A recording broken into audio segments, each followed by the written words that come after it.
और मेरी शादी ना वो बिन्नू पीछे है ना, उनके घर से हो रही है। मेरे अपने घर में नहीं हो रही है, पता है? हाँ। आप शादी की रस्में अपने घर से होने दीजिए। हमारे घर से?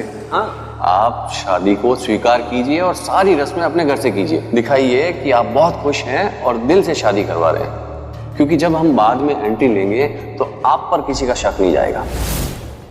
नहीं अपू नहीं, तुम उदास मत हो।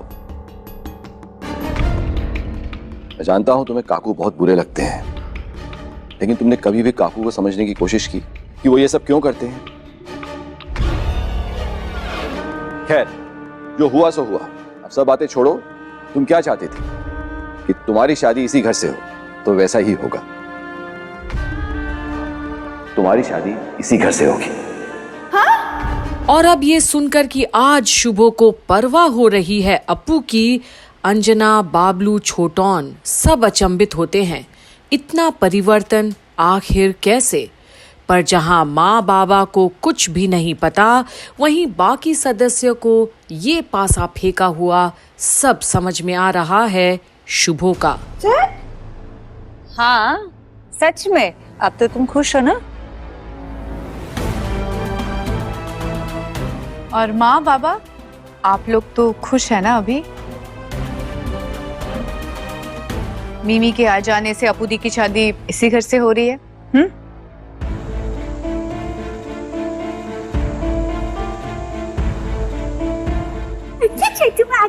तो चलते हैं, देर किस बात की काकू, तैयारियां शुरू कर देते हैं। ऑफ कोर्स, तैयारियां शुरू कर देनी चाहिए।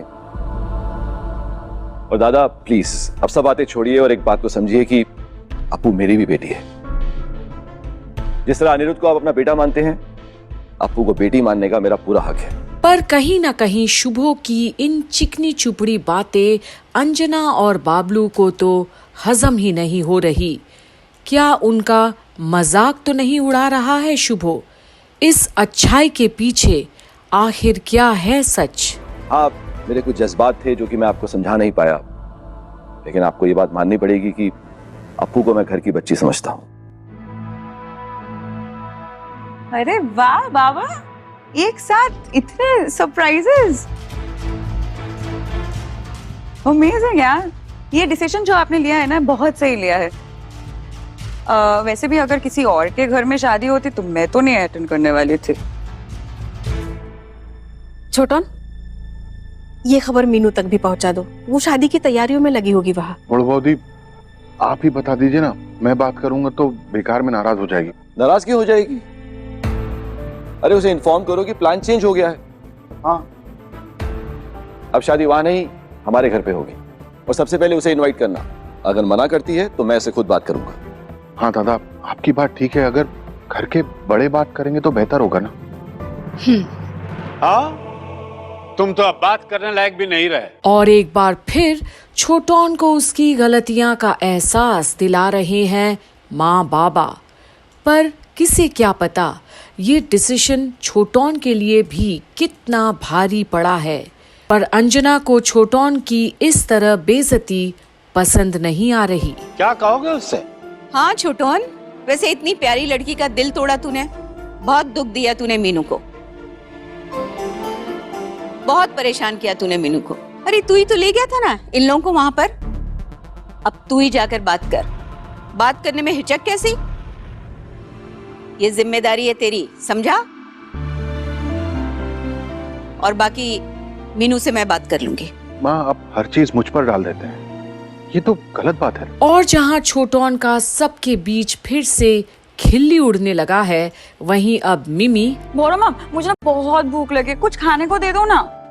वैसे शादी में तो बहुत लंबी चौड़ी लिस्ट बनेगी ना स्पेशल खाने की, लेकिन अभी ना मुझे घर का खाना चाहिए। बहुत दिन बाहर का खाना खा के मैं तंग आ चुकी हूँ।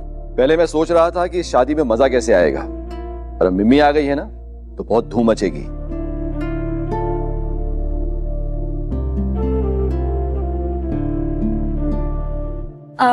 वैसे मैंने सुना है झनक रानी भी यहाँ आई हुई है।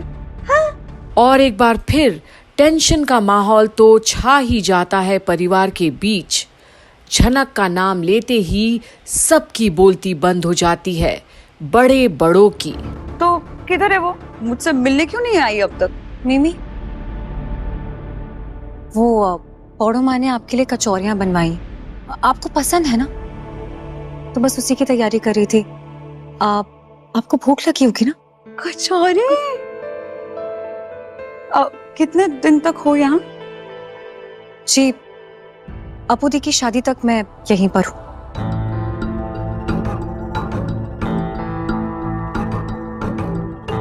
अच्छा, लेकिन अपू दी की शादी तो कल हो जाएगी, तो मतलब परसों तुम चली जाओगी ना? जी, जब पूरी शादी हो जाएगी तब मैं यहाँ से चली जाऊंगी। बहू बात तक मैं यही। और अगर लड़के वालों ने तुम्हें बहू भात में इनवाइट नहीं किया तो? क्यों नहीं बुलाएंगे? और अपू दी की शादी है, नहीं भी बुलाएंगे तो मैं ऐसे ही मिलने चली जाऊंगी। एकदम। और अब शुभो को झनक का यहाँ होना तो क्या, कुछ बोलना भी पसंद नहीं आ रहा, पर करे क्या? उसे तो सभी परेशान है, सिवाय कुछ लोगों के। अरे ऐसे थोड़ी, तोहफों के साथ जाएंगे। तुम यहाँ थी नहीं और हम चाहते थे कि झनक की शादी में रहे, क्योंकि ना तो मेरे बेटे ने साथ दिया और ना ही मेरी बहू ने। लेकिन अब हम सब हैं बाबा, अगर इसे वहां काम है तो इसे वहां रहने दीजिए ना। और अब एक बार फिर झनक पर ही निशाना दागा है लाल ने, और उसे ये एहसास दिला रहा है कि उसकी अब कोई अहमियत ही नहीं उसकी बहन की शादी में। पर क्या झनक वहां से इतनी आसानी से चले जाएगी, जहां से बोस परिवार उसे जल्द से जल्द निकाल तो देना चाहते हैं, पर ऐसा हो नहीं रहा। तो अब क्या करेंगे वो, और क्या करेगी झनक? क्योंकि अप्पू की शादी हुए बगैर वो तो जाने वाली नहीं है। शायद आज झनक को किसी पर भी विश्वास नहीं है। ये सब पैसे और मजाक तो इस कदर उड़ाते हैं कि उनकी सोच की तो कोई अहमियत ही नहीं रही अब उसके भी मन में। आगे क्या होता है देखते रहिए झनक की सारी अपडेट्स में यहीं कंप्लीट बॉलीवुड पर। और हमारे वीडियोस को लाइक करना मत भूलिएगा और कमेंट भी करके बताइएगा कि आपको हमारे वीडियोस कैसे लगते हैं। और अगर आपने अभी तक सब्सक्राइब नहीं किया हो तो सब्सक्राइब जरूर कीजिएगा।